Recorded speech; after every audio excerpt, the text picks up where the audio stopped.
From 1978 to 1999, I served as the chief executioner. I performed 62 executions in 17 years.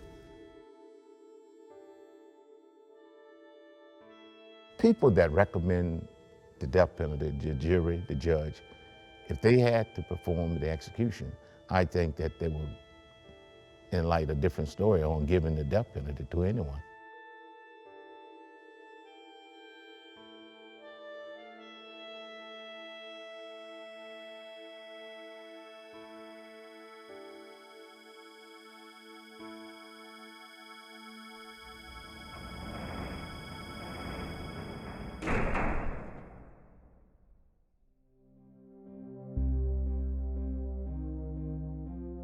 The United States is the last country in the developed West to execute criminals. About 50% of Americans are for the death penalty and 50% against it. Our capital punishment system is flawed. This is not a matter of vengeance. It's a matter of justice. The death penalty, we believe, serves as a deterrent. Capital punishment is tainted by racial disparity. Having my father's killers executed did not bring me a sense of closure. Is it to restore society or is it to punish? If you take a life, shouldn't your life be taken? Justice is about us as a society.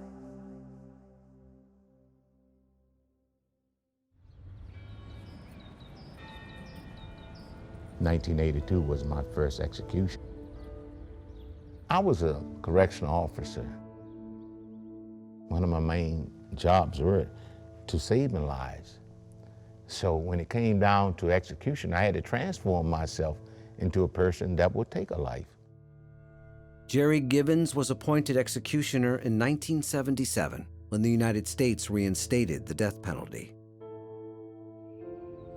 He grew up in the housing projects of Richmond, Virginia, and remembers one tragic night at a party. When I was a teenager, I witnessed a young lady being shot to death right before my eyes. I wanted revenge for that young lady because she was innocent.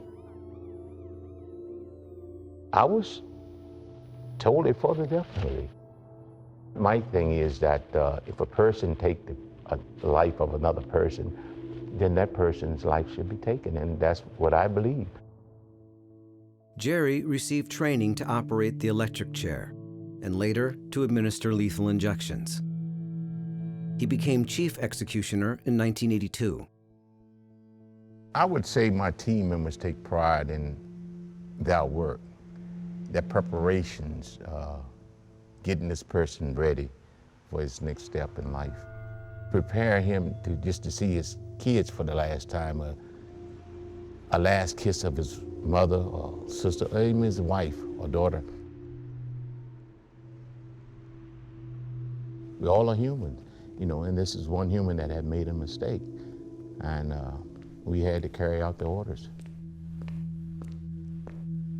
Outside of his team of 8, Jerry told no one about his work as an executioner, not even his wife. We would keep it a secret, and I kept it a secret from my family. Since 1977, he and other executioners across the United States have put over 1,460 people to death.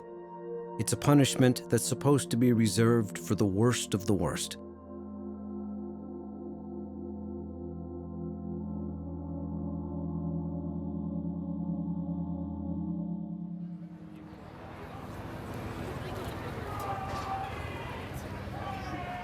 It was a gorgeous day. It was a beautiful April morning. We met some friends in Boston. 23,000 runners and 500,000 spectators gathered for the Boston Marathon.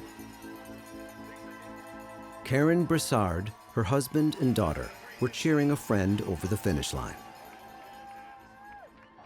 We were there for maybe 10 or 15 minutes, all excited with the crowd, watching everybody come through, and just suddenly It was this incredibly loud explosion.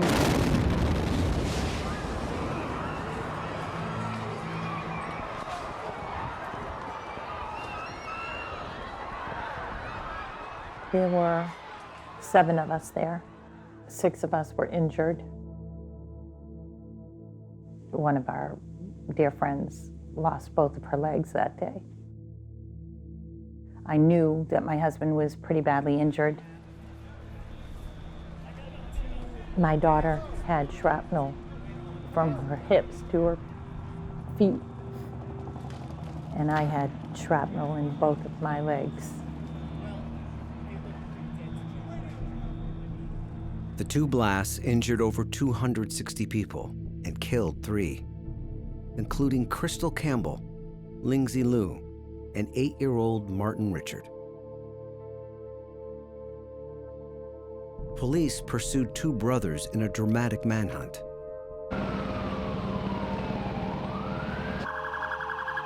"26-year-old Tamerlan Tsarnaev was killed in a shootout. A day later, police captured the younger brother, Zokhar, alive.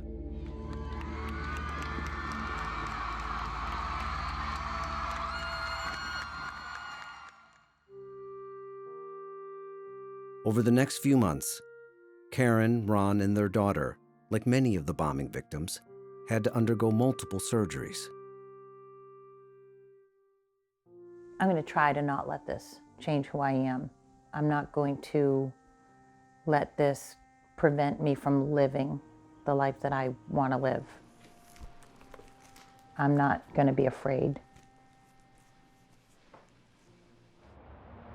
Later that summer, Karen traveled from her home in New Hampshire to Boston for Tsarnaev's arraignment at the federal court.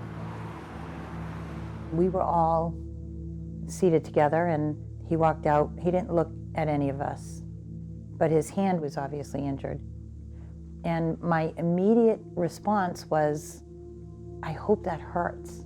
I hope it's painful. That was not like me.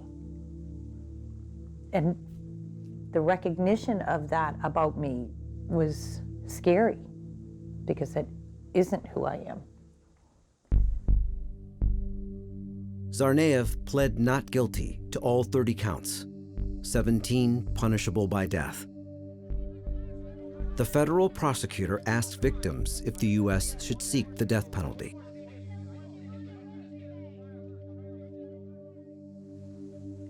I don't know. I don't know. I don't know what justice is. I thought I knew.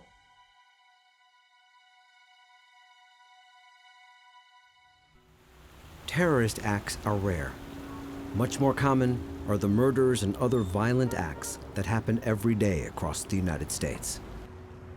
In Philadelphia, Shannon Sheeber was finishing her first year of graduate school. She had been up studying. It was an early Thursday morning. Her final exam was Friday morning. About 2 o'clock in the morning, she was preparing to take a bath. The assailant who attacked her, he pried open her sliding door. She screamed for help as she was being attacked.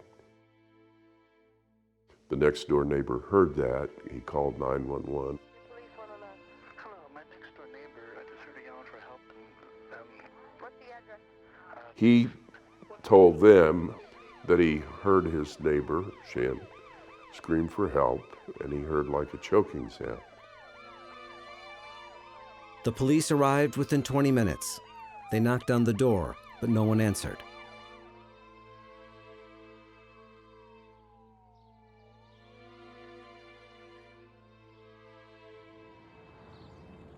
The next day, when Shannon didn't show up for a lunch date with her brother Sean, he drove to her apartment building. One of Shannon's neighbors came down and answered the door, and Sean said, "I'm trying to reach my sister. I can't reach her." The guy just went pale. And he said, "Oh my God, I called the police last night." And they went running up the steps. They broke open her door. and she was laying naked on her bed. Philadelphia Police 117.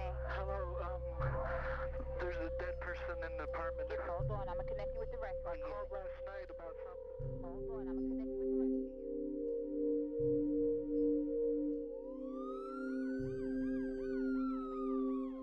By the time we got to Philadelphia, though, the police were swarming around the apartment building, and they let us know immediately that she had been attacked and that she had been murdered.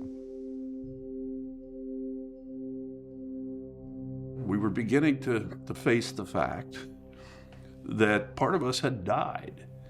And I mean, it hit us very quickly. I just remember saying a whole lot of prayers that we'd be able together to get through this. That weekend, they attended Mass.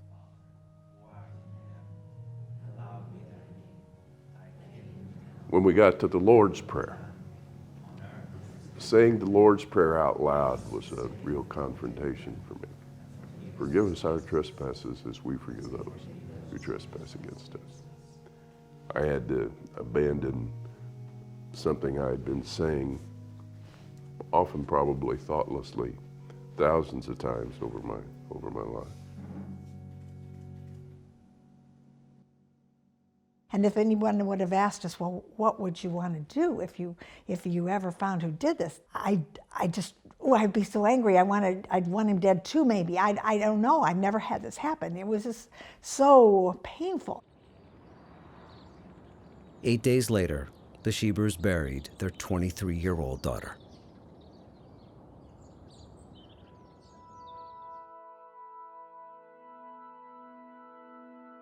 What does society do when someone commits a horrific act of violence?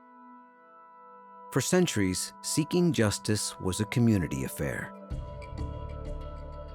And disproportionate blame fell on the poor, mentally disabled, and people of color.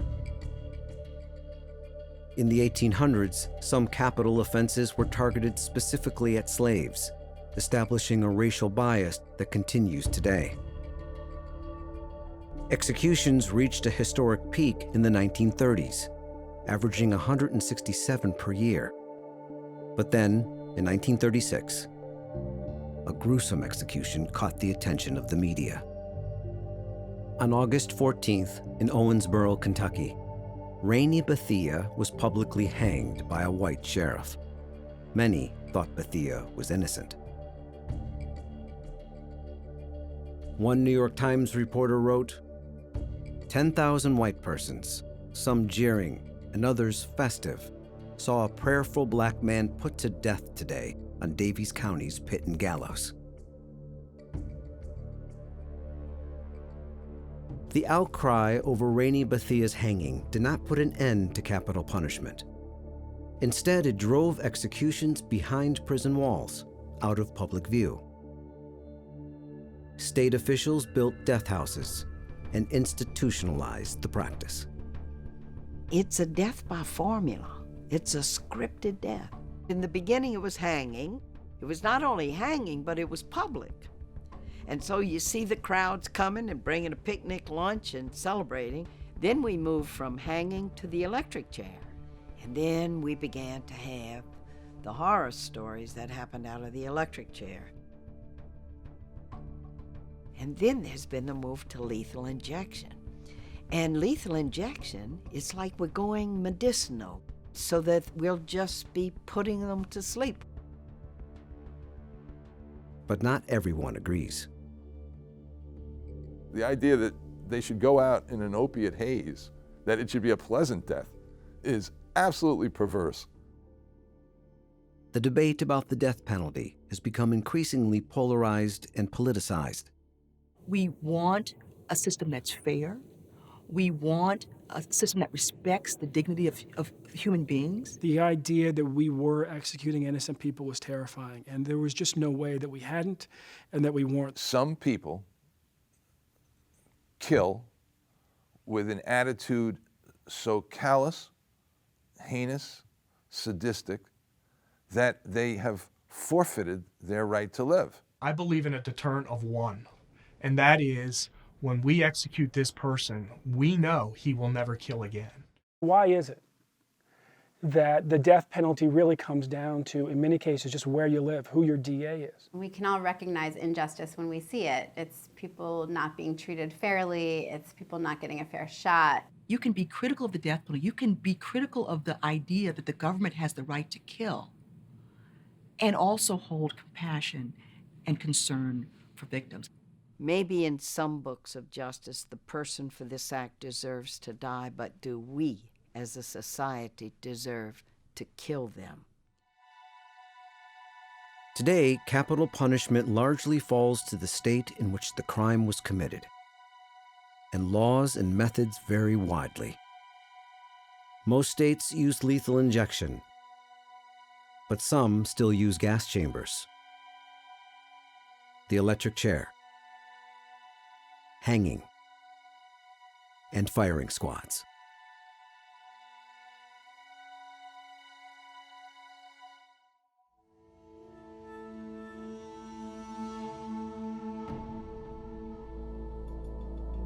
Carrying out the death penalty is entrusted to specially trained guards like Jerry Givens. Of the 62 executions that Jerry's conducted, 37 were by electrocution and 25 by lethal injection. Lethal injection is considered the more humane form, but for Jerry, it made the job of killing another person a lot tougher. When you talk about execution and electrocution, is a button you push. And once you push the button, the current flows in and the current comes out. And that's all I had to do was to push a button. But when it comes down to death by lethal injection, you have 7 tubes of chemicals. You have 4 flushes and 3 deadly chemicals that is inserted into this man. And myself as the executioner, I'm at the end of each syringe. I'm pushing the poison down the tube into the body. So I'm more attached to this person than it is pushing a button and releasing it and let the current flow by itself. 15 days prior to an execution, the condemned would be moved to the death chamber where Jerry and his team worked. All 9 of us were executioners, and we perfect a good execution. That's what we stood by. The preparation was mental as well as physical. We practice and practice and practice prior to the execution. Each of us knew our jobs, our assignment, and we never allow ourselves to get that close to anyone, you know. We train for that. We train this way. You don't get that close to them. The day of the execution, 24 hours prior to that, we have called a death watch. A guy will act differently because he knew that this is the last everything.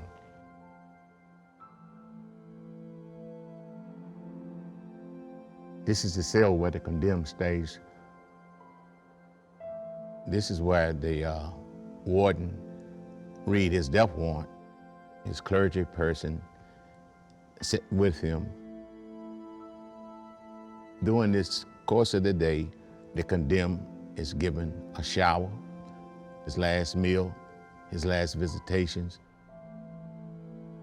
By 6 o'clock, our preparations will start until the inmate is placed to death.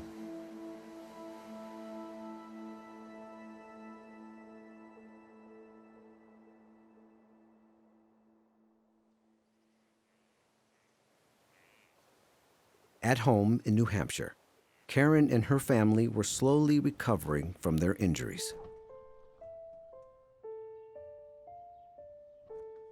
It's not so much the loss of physical abilities, things like the loss of, especially for me, my rose-colored glasses, you know, just the reality. Relationships with people are different. Things are not the same. And even with Ron and I, it's different.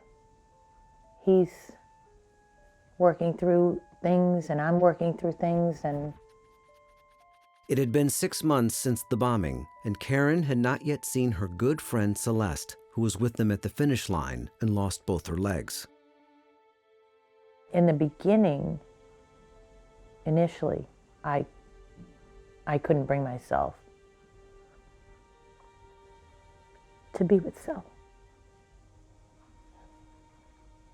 because I felt guilty. Celeste and 16 others lost limbs that day. Ron was one of the lucky ones. Doctors were able to save his leg. But the trauma and pain still lingered. We're going to have to work for a long time to get to the new normal, whatever that's going to be. After months of deliberation, Attorney General Eric Holder announced the U.S. would seek the death penalty. The defense will argue that Dzhokhar was pressured into it by his older brother, that he was a popular, well-liked college kid led astray. You know, he's got to be held responsible. And I agree, and I do believe that. But I also think he's 19. He's just a kid. Stupid. I don't know. Karen's son was the same age as Dzhokhar. It didn't seem like such a hard decision when it was abstract. You know, I've got family and friends who are very religious and don't believe in it. And then I have others who just say it's the right thing to do. They're so sure. I don't know that it's right for me to make that decision, to take someone else's life.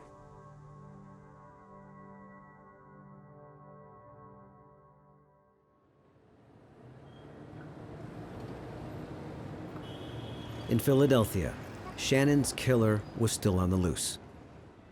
The Sheebers pressed for answers, but the police had none. It's just like you're in a coma. I mean, you're just like walking through something, but you don't know exactly how you're going to deal with it. How am I ever going to get through this? Just this tremendous sense of loss. And, you know, for some time I could visualize Shannon kind of walking through a door, just walking in the house and walking through a door, saying, "Hi, Da," and she called me Da. She was so kind and generous and loving and helpful. She always would come to us and say, "Mom and Dad, I have to make a difference." Shannon was many, many things. She had a tremendous appetite for learning. Everybody loved Shannon. Everybody loved her. She was an extremely loving daughter. In their grief, Vicki and Syl turned to each other and reached out for support. This takes time. It doesn't, you know, everybody goes down a different path and a different timeline to this journey toward healing. They began attending support meetings for families of murder victims. There, they saw the devastating toll of sorrow and anger. The father of one of the murdered daughters we know well took his first drink and he never stopped for a year, and he eventually lost his job and a marriage. Bud Welch's daughter was one of 166 people killed in the Timothy McVeigh bombing of Oklahoma City. One night, about a year later, he woke up in the morning and he had this dream. And his daughter, Julie, was there telling him, Dad, he murdered me. Are you going to let him murder our whole family?"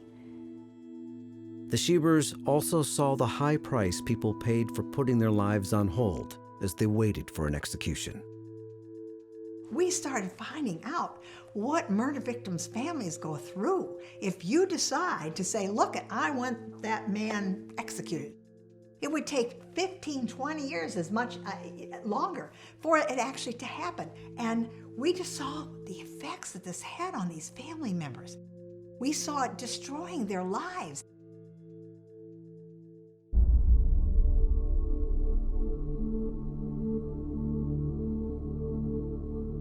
During his years serving as Virginia's chief executioner, Jerry would hear inmates swear they were innocent.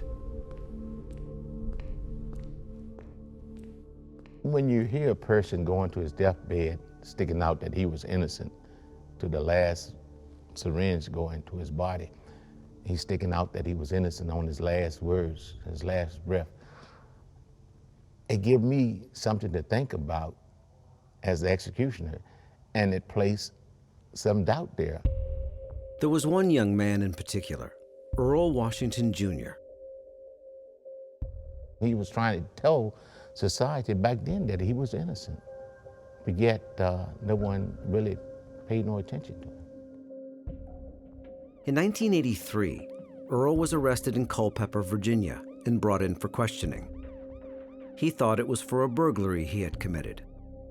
They said I answer all the questions they asked about different crimes. And they said that I said I did them. And they said I know I was going to court for capital murder, rape and murder, which is called capital murder, which could carry the death penalty. After intense questioning, police officers extracted a confession from Earl for the brutal rape and stabbing murder of a 19-year-old mother of 3. At his trial, experts testified that Earl had an IQ of only 69 and was extremely suggestible, casting doubt on his confession. Despite inconclusive evidence, the jury found Earl guilty and the judge sentenced him to death. He was taken to Mecklenburg, a supermax prison in Virginia. He was scared to death. He was timid. He didn't want to come out of his cell. He's mentally retarded. He couldn't read, he couldn't write. I walked him into the cell, and if he needed anything, bang on the door, I'll come and see what you want. That was Earl the whole time he was on the road. He was scared and timid. Hardest thing for me when my mom and daddy came to see me at 500 Spring Street.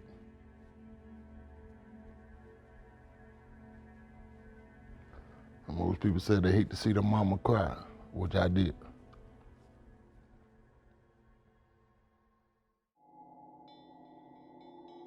Two weeks before Earl's date of execution, the guards came to transport him to the death house in Richmond. They chained him up, put him in a waist chain, handcuffs, shackles, and they walked him out. Literally drug him out. And meanwhile, everybody's banging on the doors. They're cussing the guards. Joe reached out to his caseworker, Marie Deans, to see if anything could be done. I called Marie in a panic. I said, I don't know if this guy did it or not, but I don't think he did. I don't think this guy knows what's going on. When Earl arrived at the death house, he was handed over to Jerry. I received Earl from Mecklenburg. And when he came in, I carried him to the infirmary. He was given a complete physical. At that time, we only had death by electrocution, the chair. So he didn't have a choice. You can hear it. You can hear the electricity running through the chair, humming. Every day for the whole week I was there. They said they were getting it ready for me. I laughed at them. When that day came, I said, well, good Lord want me to go, I'll go, I guess. If he don't, I ain't going nowhere. Working day and night, Joe and Marie secured a rare stay of execution. Marie was convinced that Earl had been pressured into falsely confessing. My work with mentally retarded defendants made me know that this was a what we would call a coerced confession, whether it was coerced psychologically or in some other way. Did you kill that woman? No, sir. But you told the police that you did. Yes, sir. Why did you tell the police that you did it? I don't know. You don't know? No, sir. Did you understand then that you were being accused of a murder? No, sir. You didn't understand that? No, sir. New DNA tests proved Earl was not the murderer. He was moved off death row, but he remained in prison. Virginia law at the time did not allow the introduction of new evidence.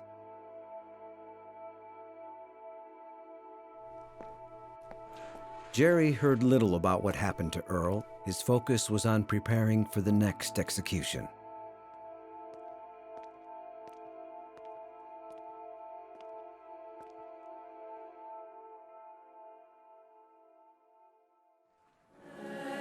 One year after the Boston Marathon bombing, a memorial service brought everyone together for the first time.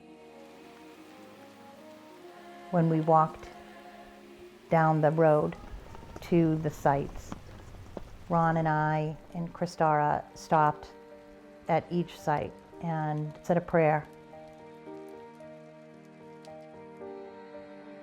A week later, Karen and Ron united with survivors at the 2014 Boston Marathon.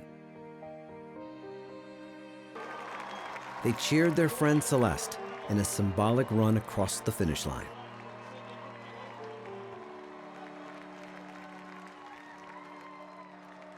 I am angry at what he did, and when I see my friends and they struggle and I see other survivors, I don't want my decision to be based on how angry I get in those instances. That fall, Judge O'Toole announced the trial would be held in Boston. We have two choices. We can either let him stay alive and have his interaction and have his joys, or put him to death and have that be the end of it. They don't get to see their little boy playing baseball anymore or reading him a story at night. And this young man is in jail and he's reading stories that he likes. He's got books available to him that he enjoys, or he meets with his sisters and gets to see pictures of their children growing up. And I just don't think it's fair that they have had their joys taken away from them, and he still is able to experience that. Karen decided to attend the trial. I want to be there to see justice.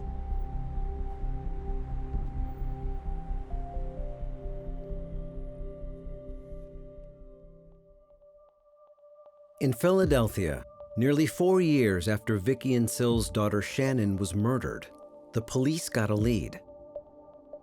In 2001, there had been a series of assaults started taking place out in Fort Collins, Colorado. They put out a report to police agencies all across the United States. So they sent DNA from Shannon's case to Fort Collins. The DNA was a match. The suspect was married and employed at an Air Force base. So about 8 o'clock that night, 23rd day of April, 2002, this fellow and his wife walked into the police station.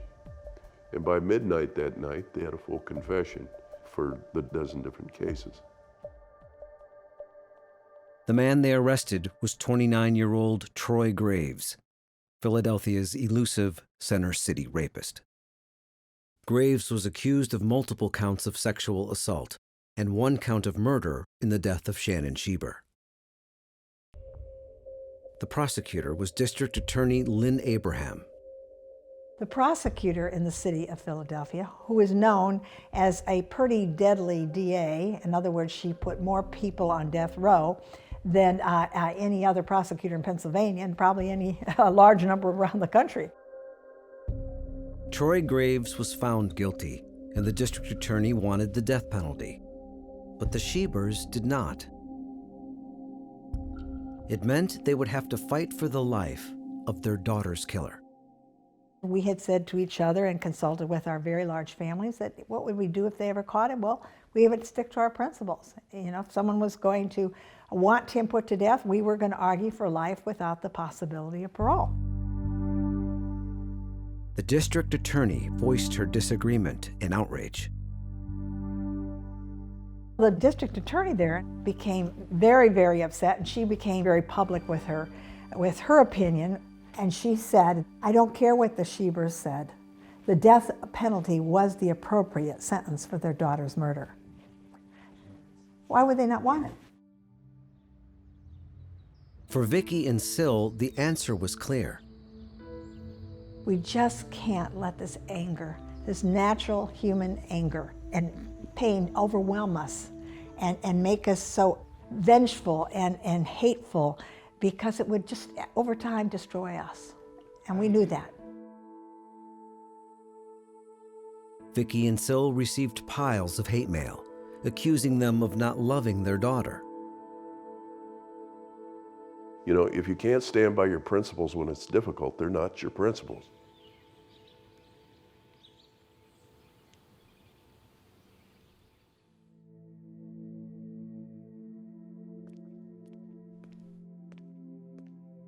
Several years passed before Jerry learned that Earl Washington was not guilty. It had to be like 15 or 20 executions after Earl was released from death row that I found out that he was innocent. I said, wow, that's close calling, you know. He came within days, and I would have executed an innocent person. Our criminal justice system's supposed to be the best in the world. I don't think we make those mistakes. But yet when you see a person like Earl Washington, something happened there. In the aftermath of the Oklahoma City bombing in 1995, Congress passed legislation to escalate death sentences. The result was a dramatic increase in executions. By 1999, Jerry was putting to death more than one person per month. The death certificate reads death by homicide. You know, it don't make sense. I don't want to be considered as a person just committed a homicide, but that's what it reads.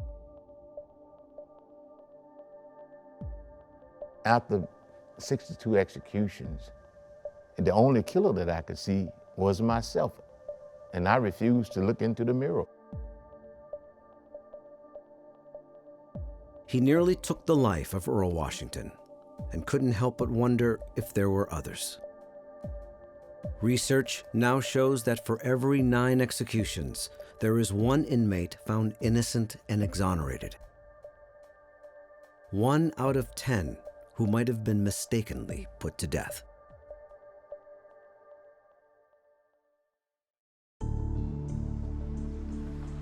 Nearly 2 years after the bombing, the trial was about to begin.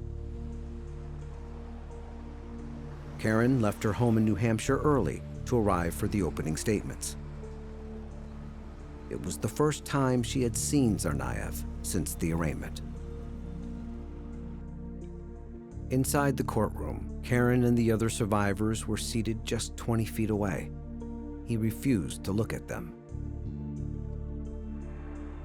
The defense team would make the case that Dzhokhar Tsarnaev was unduly influenced by his older brother. The prosecutors would argue that he was fully responsible for his actions. Many victims shared their experiences, including the father of 8-year-old Martin, who described having to choose between comforting his dying son and saving his daughter. Over the next 4 weeks, Karen and other survivors relived the horror of the bombing. They reached out to each other for support. Coming to court, it was amazing how quickly and how close we all got.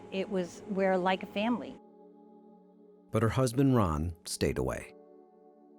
Since the bombing, Ron has changed. It's a hard thing to watch the man that you love struggle so desperately and be so angry. He's just not the same as he was before. A federal jury convicted Jahar Tsarnaev on all 30 counts he was facing for the Boston Marathon bombing. In just 11 hours, the jury found Tsarnaev guilty of all charges. Now they would decide if he should be put to death. The survivors were divided. Karen's friend Celeste was for a death sentence. The Richards, not wanting to go through years of appeals, had decided against it. It's a long, tough process to really examine why you feel what you feel. You really have to look at yourself pretty hard to decide.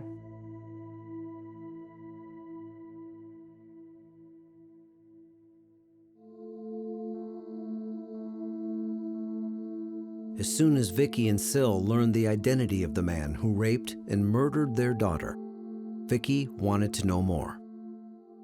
I want to know why. I want to understand what he did. Why was this going forward like this? What was going on? Where was his background? I have to talk to his mother. I wanted to understand who he was. Vicky located Troy Graves' mother and gave her a call. We were on the phone together for many, many hours, and tears, just tears, sobbing with each other. I said, but I want just to understand what you are going through. I want to share with what I'm going through, and maybe we can help each other and learn from each other and just come to some kind of peace with all this. Because God, you must be going through a terrible time. You lost your son, And she says, oh, Mrs. Sheeber, I murdered your daughter. Troy Graves' mother blamed herself for her son's actions. And I said, I don't understand. What do you say? She said, it got more and more violent in our household. And my kids would come to me and they'd say, please, Mommy, let's go. This is Daddy's bad. I was telling them, I can't. I don't have a job. I don't have, education. I can't support you. Oh my God, how can I be angry? Vicky began meeting with inmates on death row. She discovered a system of victims on all sides. We could just hear Shannon say, Mom and Dad, now that you know about the system, the terrible flaws, the bias, the racial, the geographic bias, the cost issues, they don't get good lawyers, just all the, I could go on and on. What are you going to do about it? They began advocating across the country and quickly found that many people thought all victims wanted the death penalty.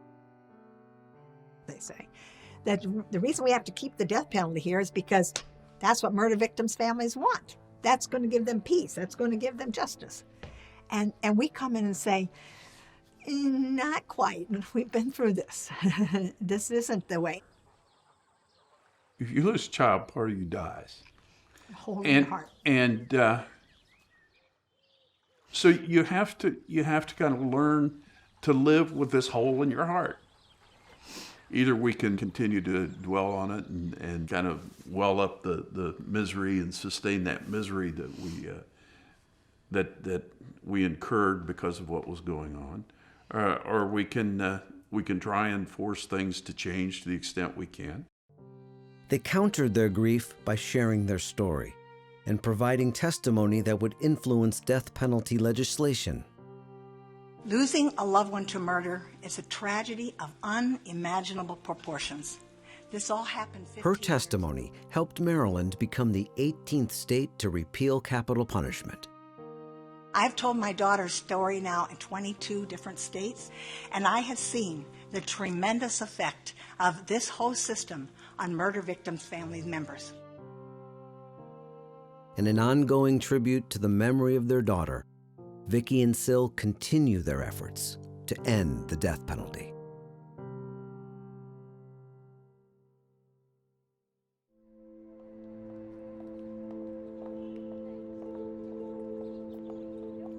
In Boston, nearly 3 weeks had passed since Tsarnaev was found guilty. But the federal jury had yet to make a decision about whether he should be put to death. Karen went to the courthouse nearly every day.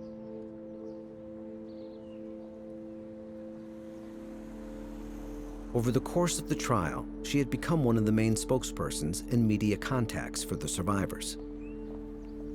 But for now, there was nothing to do but wait.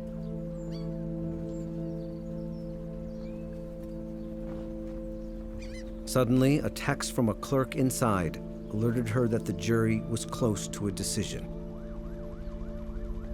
They're going to be coming down with the verdict anytime now. I would prefer it be the death penalty just because I think that's the fair thing, the right thing.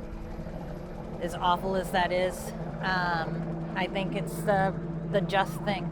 So that's what I'm hoping. And we are coming on the air because the jury deciding the fate of Boston Marathon bomber Johar Tsarnaev has reached a verdict. They have sentenced him to death. News of the verdict traveled fast.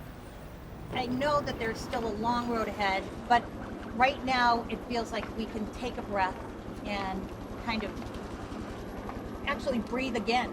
You know, without even realizing it, you're holding your breath. And once the verdict came in, it was like, okay, now we can start from here and go forward. With Tsarnaev's fate sealed, Karen began the long drive home. I don't think it evens the score. I don't think that it teaches anybody anything. I don't believe that it's going to be a deterrent to the next young man who has anger, but I just think that there's no other choice in my mind that is fair.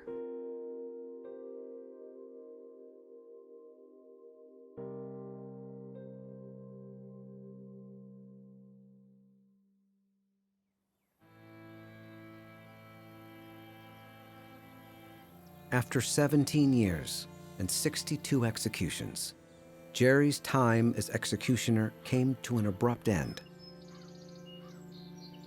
In the midst of preparing for another execution, he was subpoenaed by a grand jury and accused of money laundering.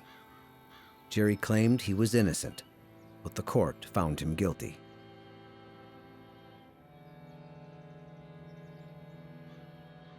The Sunday after his sentencing, Jerry's long-held secret about his role as executioner became public. They put it in the paper. They said the man that carried out execution orders for the state of Virginia was found guilty. Once it was out, I mean, I'm exposed. So I got to come forward. I got to tell my wife, is this in the truth about this? Yeah. Well, I didn't know. No, because I didn't tell you. I didn't want you to have to go through what I have to go through. While Jerry served his time, he learned that Earl Washington received a full pardon, and after 17 years, was finally released from prison. About 4% of the guys that I've executed, they stuck out that they were innocent. So, and then after Earl's case, you know, it placed doubt there to find out that innocent people were there on death row. After serving his time, Jerry worked hard to rebuild his life.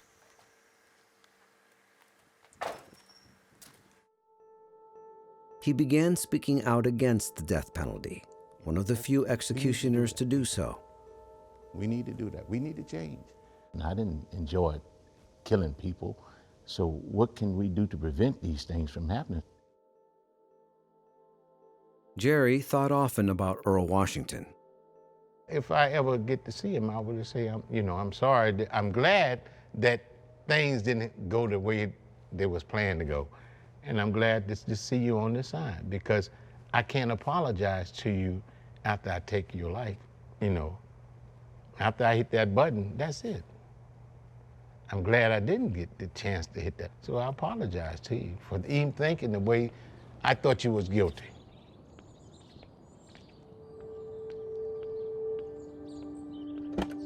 Jerry decided to visit Earl, to talk with him face to face.